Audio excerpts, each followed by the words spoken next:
Hello, everyone, and welcome to the Your Three Eyes broadcast. My name is Megan Sweet, and I'm really excited to have you here today. We're midway through our series on building the mind-body connection, and today on the show, what we'll talk about is why the mind-body connection is important and how it can be supportive to you as you deepen your relationship with yourself and with the world around you, and just can start feeling a little bit more empowered and connected. So that's the content today. The way we'll cover that is I will start by just giving a little bit of a talk about that and how to start to detect your mind-body connection. And then I'll take you through what's called a body scan, which is a mindfulness practice where we start to really intentionally build that connection with our bodies and minds together.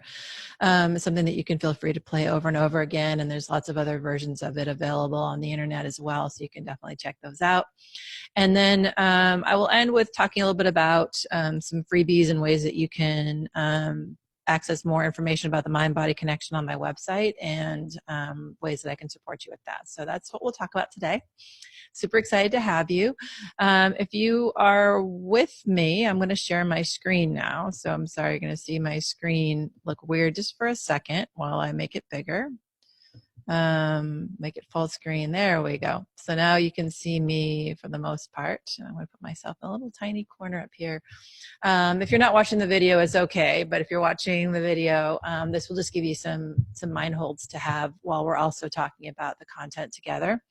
And I do not need my glasses for this, which is wonderful. Easier for me this way, more comfortable. So again, we're going to talk about the importance of the mind-body connection. I talk about this in detail in my book, and so just a reminder that my book is there.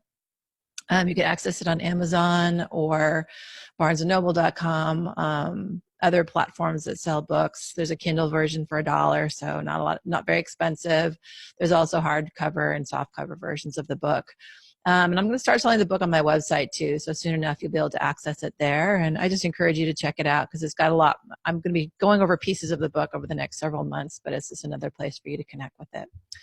So I just want to remind you of the problem that the book is trying to solve, and actually what my show is trying to solve, or at least address, and the work that I think is the most important for us as humans right now, which is developing the ability to change what we want to change about ourselves. So many of us walk around with things that we feel good about or not good about ourselves, things that we wish were true, feeling sometimes very empowered to create the changes we seek, and sometimes feeling really lost and confused. And if you're like me, that kind of, it cycles through on a regular basis. I either feel super connected and comfortable and ready to go. I feel like everything's working in my favor. And other times where I feel like I'm just slogging through, trying to accomplish any of the things that I have set out for myself to do. And so it can really be complicated. And so that's really why I wrote my book, because I had those experiences in my personal and professional life of feeling kind of stuck and a little bit lost and trying to figure out how to connect it together. And one of the things that I really came to understand and appreciate deeply is it's so much of the way we experience the world has to do with these beliefs, ideas, programming, you can call it a bunch of different things, but the sense of who we are and our sense of self and our understanding of the world that are informed by our culture, by our family upbringing, by our media, by the most important people that were connected to us in our early days and our early lives. We talked about this last time a bit, and it's in my book in a little bit more detail, but our parents, our teachers, pastors, coaches, people that really influenced our sense of who we were and what we're able to accomplish in the world. Those create these lenses for us that then shape everything else that comes afterwards. So the way we start to understand ourselves and see ourselves are kind of unconsciously formed when we're younger, and then they play out over and over and over again with the rest of our lives. And that's why that second eye that I talk about inside is there, and I'll remind you about the 3 eyes in a moment. But really the trick, I think, for us to feel more empowered as human beings is to start to get a handle of how we see things. So each one of us can be in the room, have an experience, and we walk away with very different impressions about what happened in that same shared experience. And that's because We don't see things as they are, we see them as we are. That's the Anais Nin quote that I think is really helpful to ground us when we start to do this work. And we need to start to see how we are more so we can be clear on how that shapes the way we experience things. As I've talked about, I think there's 3 ways that help us to get a handle on that information and on what shapes who we are and how we move through the world. The first one is intellect. That's the one that we tend to, especially in Western cultures, tend to lean on the most. That's our frontal lobe, logical thinking and reasoning. It's a lot of what we use and teach and reinforce in school and in our professional lives. And it's really important in a helpful lens. It's really powerful. But it also has its limitations and its gaps, and it can make mistakes. And so that's why we need to triangulate the information we get from our intellect with 2 other pieces of information. The second one is our insight. That's our deep understanding of a person or thing. That's what this whole mind-body series is about. And the next one, actually, the next series we'll be doing on Your 3 Eyes is about our shadow selves. That's what that one's about. Really starting to get a handle on who we are. What are those ways that shape our perception and experiences, and how do we learn from our past mistakes or start to see some of those patterns so we can start to work with them. And the third one, and we'll infuse that in here today too, is intuition. Intuition itself is knowledge that's based on instinct or feeling. It doesn't come from our intellect. It comes from a deeper knowing and sense of connection with ourselves and maybe our higher selves. Some people call that God, spirit, source. It could just be information that we have within our own bodies that we don't always pay attention to because the intellect can be so loud and strong. But when we slow down through practices like mindfulness, meditation, some of the other things we'll be talking about today, when we build that bridge between our minds and our bodies, we start to get access to information that helps us in a really profound way to live a more empowered life. And so intuition is both a lens, but it's also a method or a place for us to start to create something different. When we put them all together, as I've talked about, and I just want to keep reminding everyone what the kind of the framework is, when we put the 3 eyes together, intellect, insight, and intuition together, it's somewhat like putting on a pair of 3-dimensional glasses. So when you look at a 3D image, it's flat and kind of fuzzy. It's hard to see. But when you put that on 3D glasses, that image suddenly takes on a depth and a level of clarity and a level of a richness that isn't there, even if it were a flat image that wasn't fuzzy because it was 3-dimensional. It takes on this very deep, gives you a lot more perspective. And when we have that clarity of sight about ourselves, when we start to put on those 3-dimensional glasses about ourselves and about the situations we find ourselves in, then not only do we understand ourselves better and have a lot more clarity about what's going on, but we also know better how to make choices that are aligned with who we are and where we want to go, both for ourselves personally, but in education or in any professional setting where we want to go. To make decisions around, maybe it's a school change or a classroom policy, or maybe if you don't work in an education setting, it could be anything, but it gives us that depth of perception that helps us to see a little bit more clearly and feel a bit more confident in the decisions that we make, and help us to move forward. So that's really powerful and important set of lenses to use together. As I've introduced before, and what the next few series in the Your 3 Eyes podcasts or show series are about, are around starting to do self-work. I deeply believe that for us to create changes in wherever we are in the world, whether it's just in our personal lives, whether we are educators and it's around creating a change in our educational setting, all these changes begin with ourselves first. There's a very famous Gandhi quote, which I'm going to paraphrase here, which is basically like, we need to be the change that we see in the world, and that starts by working on ourselves and with ourselves first.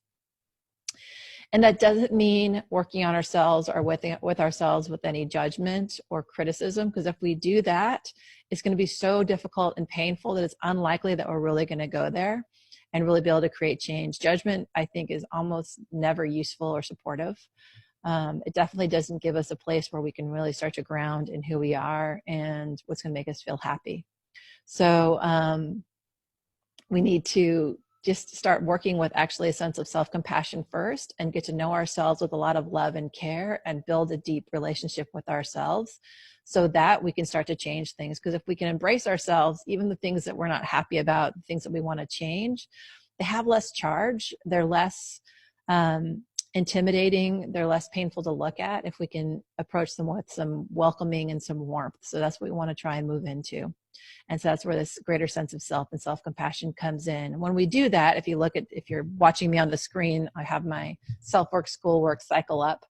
The next step is then we can actually enter in and stay in difficult conversations about ourselves, with our partners, with others, and start to really deepen who we are. But for these next two series in Your 3 I's, we're going to be really focusing in deeply on getting that greater sense of self and self-compassion. As I've mentioned in this first series that we're doing now, it's really about building that mind-body connection, because that's a really powerful place to start to build that sense of self and start to understand what's there. Our next series is going to be titled Shadow Work, and it's really going to be starting to, like, once we start to get to know ourselves a little bit better, some of those shadows, some of those things that we're not so proud of or happy about start to show up, and we'll talk about some ways to start to unearth that in a way that's friendly and welcoming rather than frightening. So that's where we're headed next.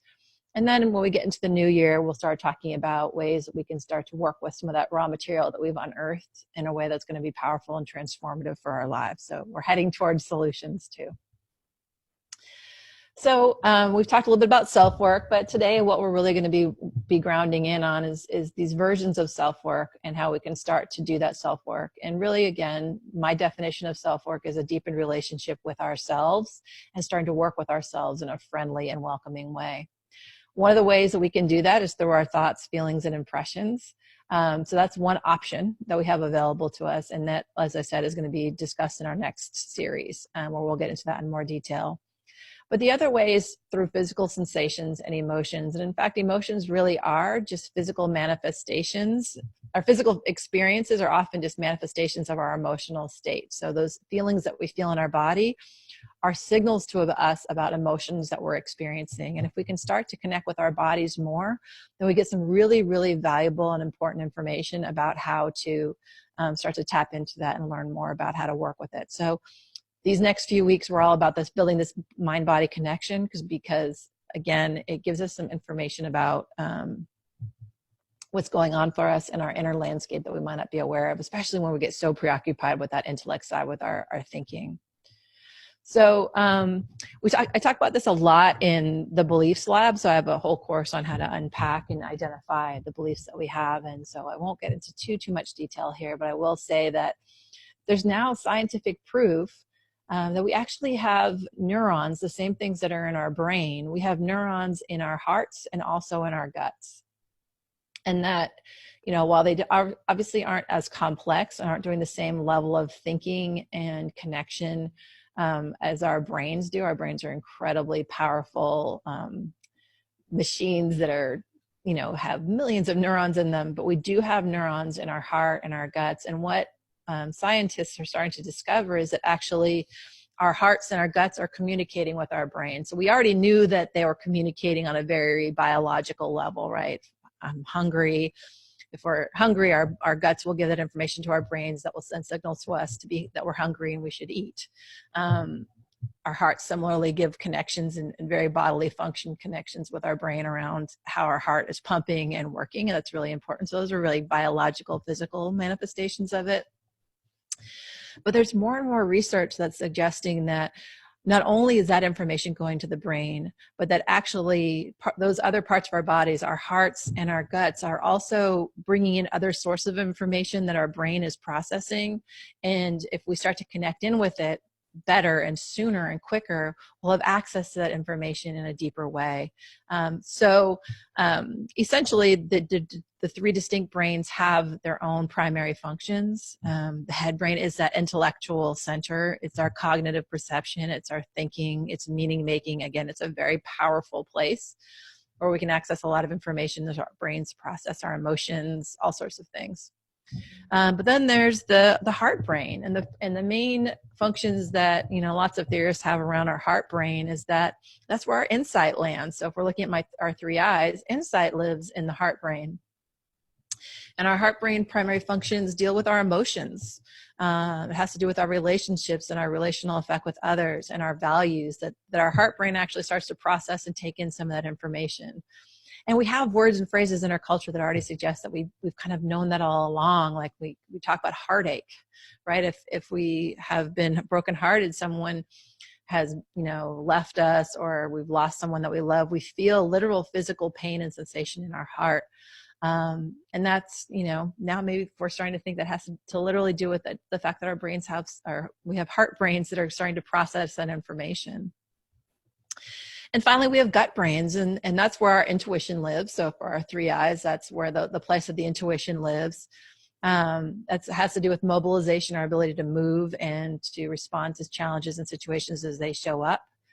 They have to do with self-preservation and core identity. And again, we have words and phrases in our language that already support some kind of understanding that that's true. We talk about having a gut sense, or feeling in our gut that something, that we have, that there's a right choice to make.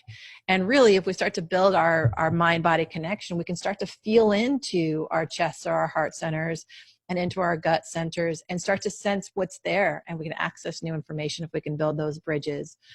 But many of us are kind of almost like physically cut off at the neck, right? And I do this a lot. I spend a lot of my time thinking. I'm a way chronic overthinker.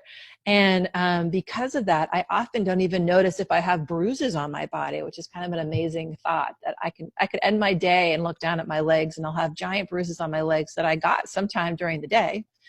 I don't even remember it because I was so preoccupied and so disconnected from my body. I was so stuck in my head. So there's an opportunity here for us to deepen into our connection with our body and to get to know it better. I do want to say that for some of us, connecting with our bodies can be really painful and scary. And so some of this mind-body connection work might not be for you, or you might want to do it with a therapist or somebody who can support you with your unique challenges with your body. So if you've experienced trauma in your body due to abuse or some other kind of harm done to your body, then your body might not feel like a safe place to go. People that identify as transgender sometimes really struggle with their body because their body doesn't match who they feel like they know themselves to be inside. So if you're one of those people that the mind-body connection feels painful or difficult, I would encourage you to do this exploration either not at all, or do it really carefully and with the support of a counselor or a coach or someone who is prepared to help you to address what happens when you start to connect in with that body more. But I also just want to give you permission that if you've figured out ways to support yourself that don't involve connecting with your body right now, because you know that's what's best for you, then do that. And probably this show isn't one for you. So I just want to name that right up front, that for some of us, connecting with our body is the most nurturing, safe, welcoming, warm space to be, and it really helps us to deepen and grow. And for others of us, it is absolutely the opposite. And if you're in that opposite camp, then honor that. And don't push yourself here to do work that's going to feel more uncomfortable for you. So I just want to make that note for everyone, that our relationships with our bodies are really different and they're as unique as we are. But if we take in a little bit of like what we can start to gain from checking in with our body, then we can start to learn a lot of things. And so if you're watching this as a video, which I hope you do, if you don't see it now, you can check it out later. But this is also, I have a chart that I'm showing on the screen called the Energetic Self-Perception Chart. And this comes from IPEC, the Institute for Professional Excellence in Coaching. I'm a trained IPEC coach. And what this chart is showing is that, again, there are these thoughts, emotions, and then actions and results that are all connected together. And the more we get to know ourselves better, the better able we are to move away from the ones that are painful and difficult to ones that feel more empowering and supportive. I have this chart also on my website. If you go to my website, under the section around coaching, you'll see that this energetic self-perception chart is there for you to look at your leisure if you're not watching this on the screen. So that's www.your3eyes.com. If you go to the Work With Me tab, down to coaching, you'll see the same chart there. And I'm happy to share with anybody. If anybody wants to download it, you're welcome to have access to it, and I can give it to you. But essentially the idea is that the more misalignment there is between our bodies and our minds, the less we're connected in on our, essentially those three I's, intellect, intuition, and insight, the less connection there is between those three areas and the less we utilize them.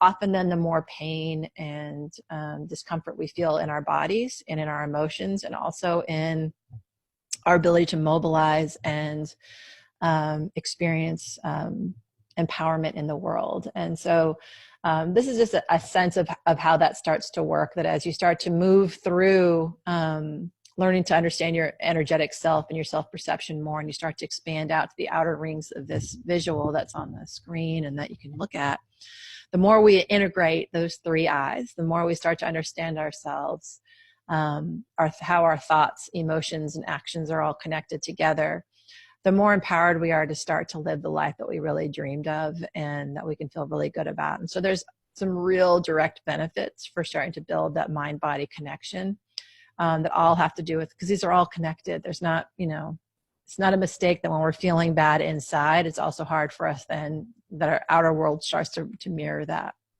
So if we are feeling very negative and have a lot of self-doubt, our outer world often starts to mirror that as well. Not necessarily always. A lot of people suffer and they have a positive outlook, but if you have a positive outlook and you're in a situation where there's a lot of suffering, you also are able to move through that a little bit differently as well. And it really starts with building this connection within yourself, a relationship within yourself. So I just wanted to share that with you. In the first place, this begins to start to build that connection with ourselves and this clarity with ourselves is through self-care. So when we start to love ourselves more, we're better able to identify and address the areas we want to change. If we don't love ourselves, or if we're dealing with a lot of self-doubt or self-judgment, it becomes really difficult for us to actually connect in with our truths and to see the parts of ourselves that we want to change. It's just too painful. We don't want to do it. So this is an opportunity for us to start to make some of those changes within ourselves. And it really starts with self-care first. So there's a lot of self-supportive practices to help us with self-care. And it's really about approaching ourselves with love. A really powerful one is self-compassion. I talk about that a lot in my book. And there's lots of great resources on self-compassion, especially from an organization called the Center for Mindful Self-Compassion. If you were to Google that, Center for Mindful Self-Compassion, there's a wealth of resources on self-compassion that's really powerful. Another one is meditation. That's a great mind-body connector because, again, it brings us back into our bodies in a really powerful and thoughtful way. A third is through physical activity. Just actually being more physical helps us to build that mind-body connection because we're out of our heads, we're into our physical body, and it helps us to have that connection. So again, any physical activity. It could be coaching or counseling. So having someone to act as kind of a neutral third party to help you to hold the space for you while you think about and explore some issues in your life in a lot more detail can be incredibly powerful. I know for me, I was kind of a hater about coaching for a very long time, and I thought it was woo-woo and silly. And suddenly I found myself deciding I wanted to be a coach, which was weird as it was.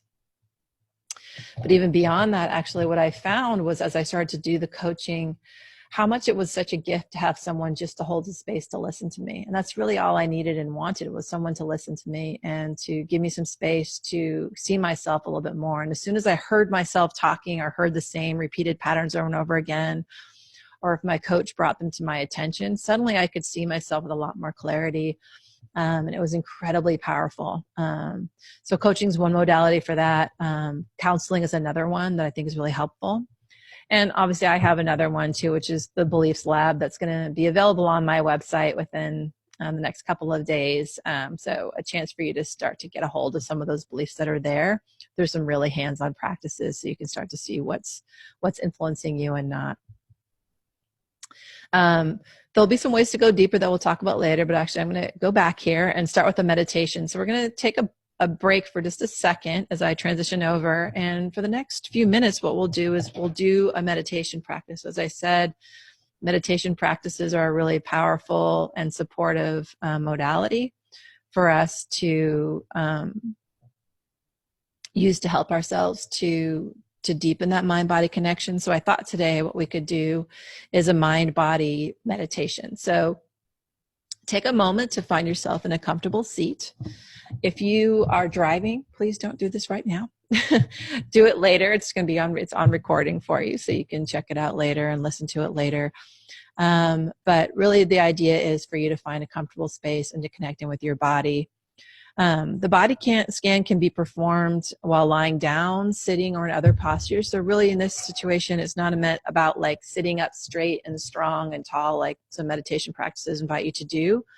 And this one, you're really guided to just have a soft and nurturing connection with your body. So however that makes sense, go ahead and set yourself up in that space.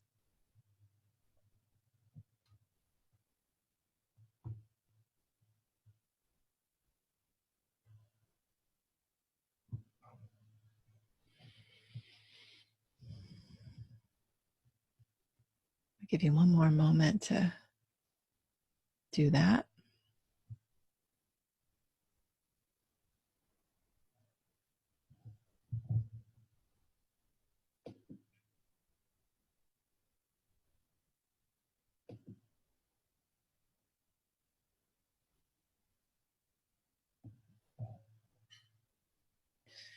So I'm going to invite you to begin by bringing attention into your body. Just feel into your body. Take a few deep breaths. You can close your eyes if that's comfortable for you, or you can have your eyes softly open.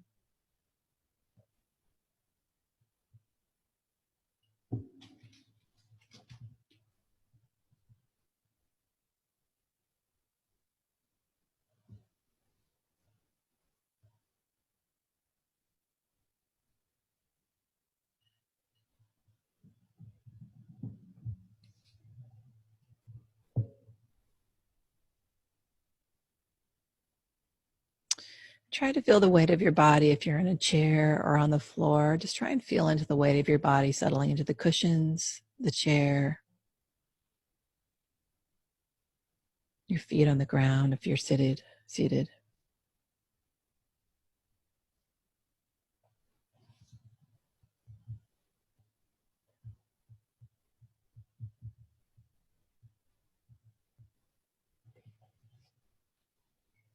And take a few deep breaths.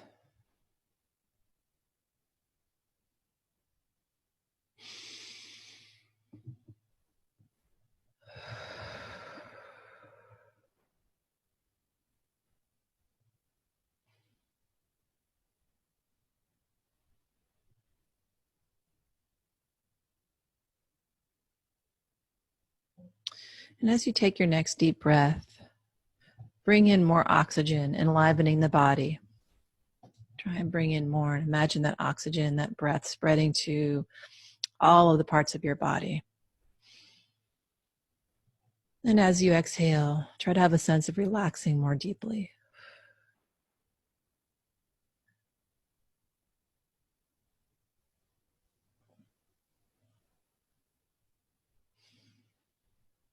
So as you breathe in, try and imagine that breath reaching to all the parts of your body. And as you breathe out, try and imagine some extra level of relaxation happening each time, just a little bit each time, a little bit more.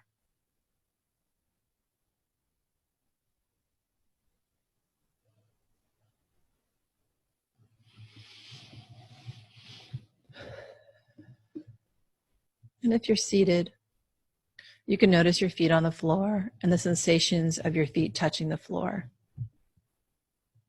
The weight, pressure, vibration, and heat. See if you can feel the soles of your feet, whether you're seated or lying down.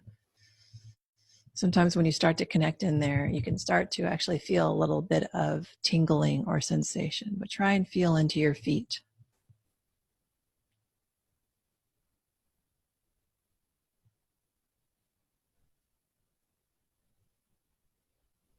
Often we forget that the bottoms of our feet and that our feet are even there.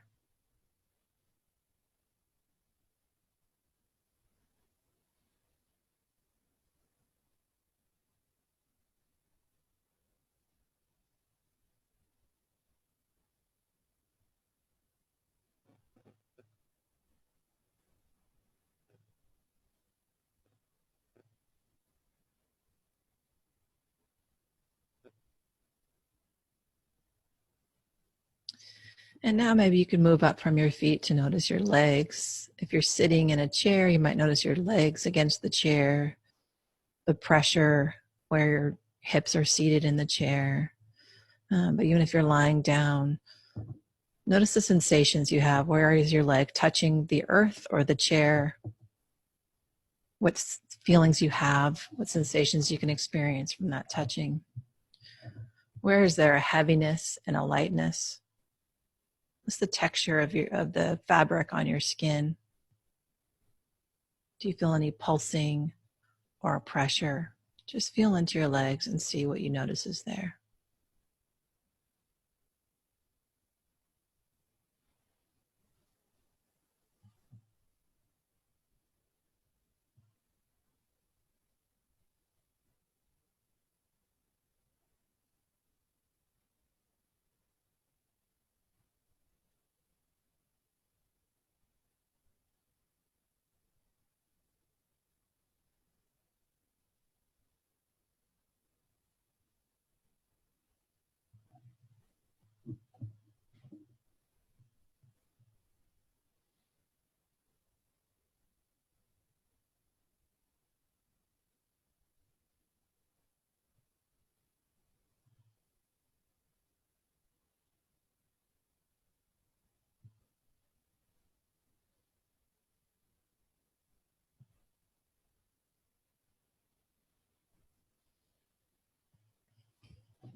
Now I'm going to invite you to notice your back. If you're in a chair, you might notice the sensation of your back against the chair. If you're seated on a cushion or lying down, you might just notice how your back feels. Are you leaning forward or back? Do you feel supported by the structures in your back, your spine?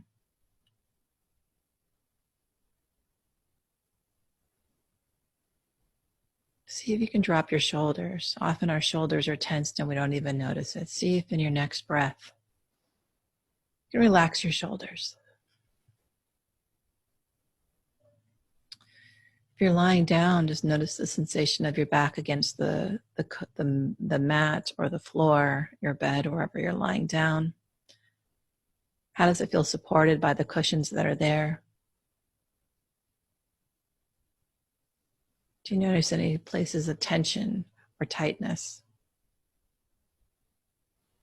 And in the next couple of breaths, can you try and loosen and soften that in any way that feels right to you?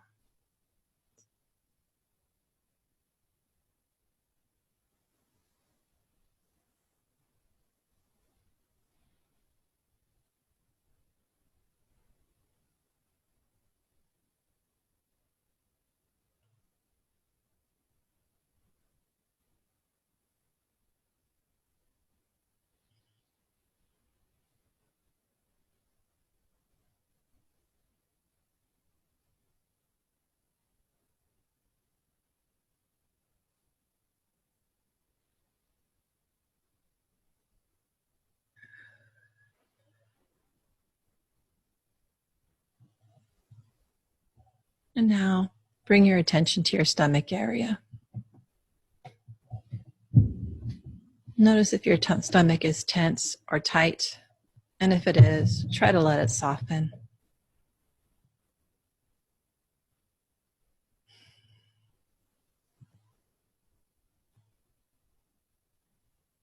Are you clenching in any way around your stomach? And can you soften that? If you want to, you may want to put your hand on your stomach and just feel that sensation there.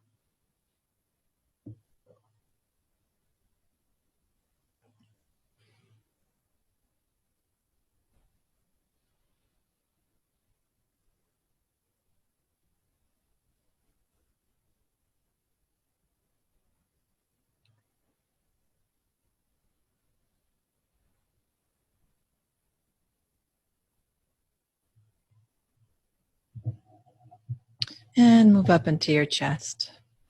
Notice the sensations in your chest. I know for me, this is where I hold a lot of tension. So can you notice the sensations in your chest? Does it feel tight and constricted or loose. And in the next few breaths, see if you can't soften the muscles around your chest just a little bit.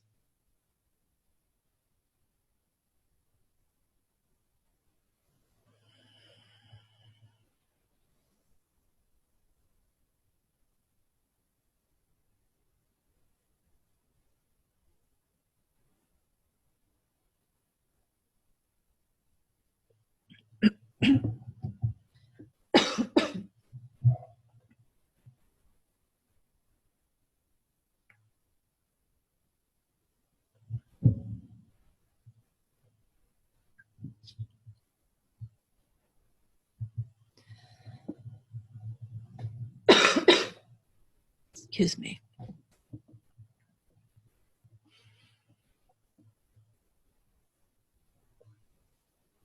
Now I'm going to invite you to notice your hands. Are your hands tense or tight? See if in the next few breaths, if you can soften them just a little bit.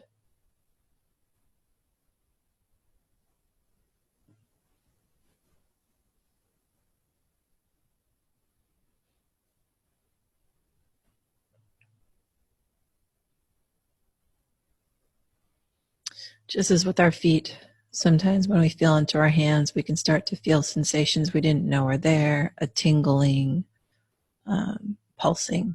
See what feelings you can feel in your hands.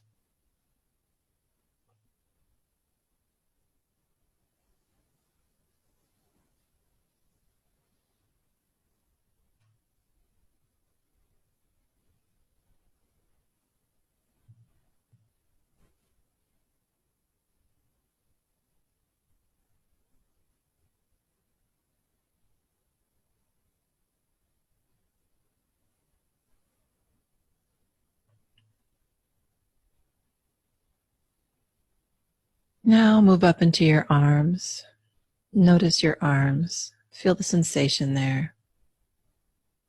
Try and again soften those shoulders. Notice if you have anything tensing in your arms and just feel into them. If you notice any constriction, try to soften it just a little bit.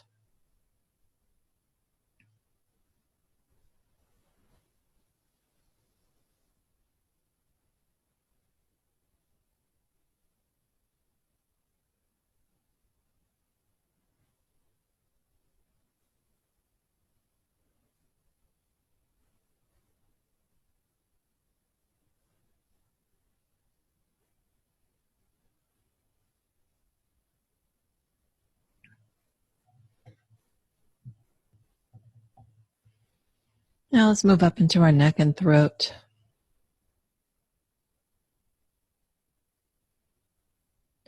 Try and allow them to be soft.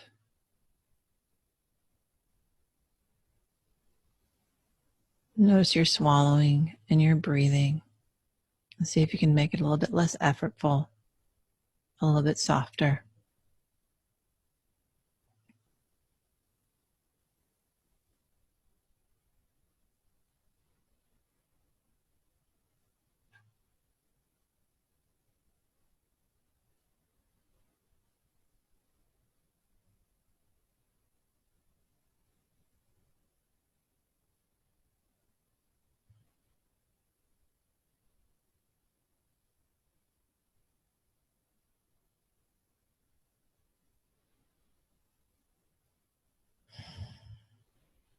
Soften your jaw.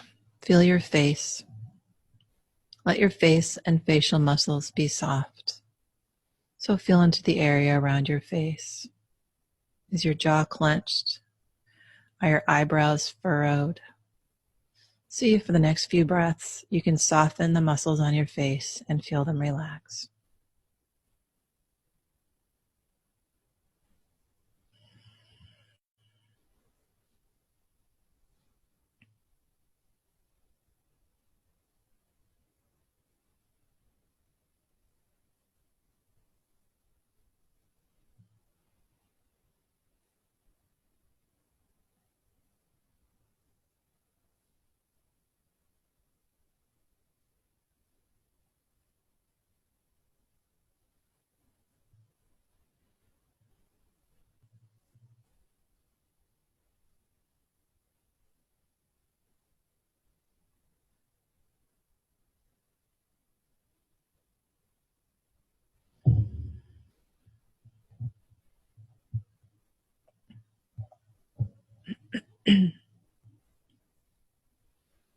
Now try and expand your awareness to your whole body, from the tips of your toes to the top of your head.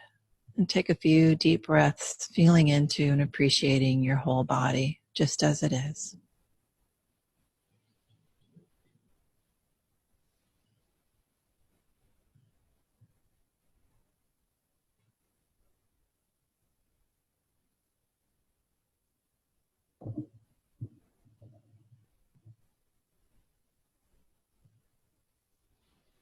And take one more deep breath, perhaps softening a little, trying to feel the connections between all those different parts of our bodies working together.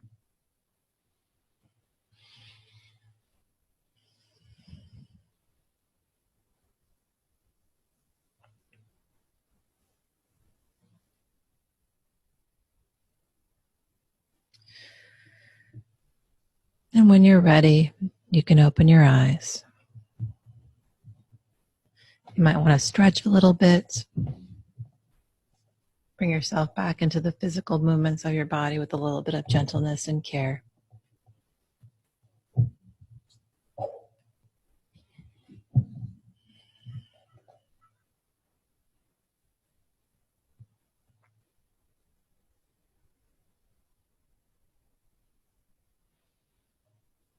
Thanks for doing that meditation with me. I really love the body scan and just the confidence and comfort I feel after slowing down just a little bit. So thanks for joining me with that.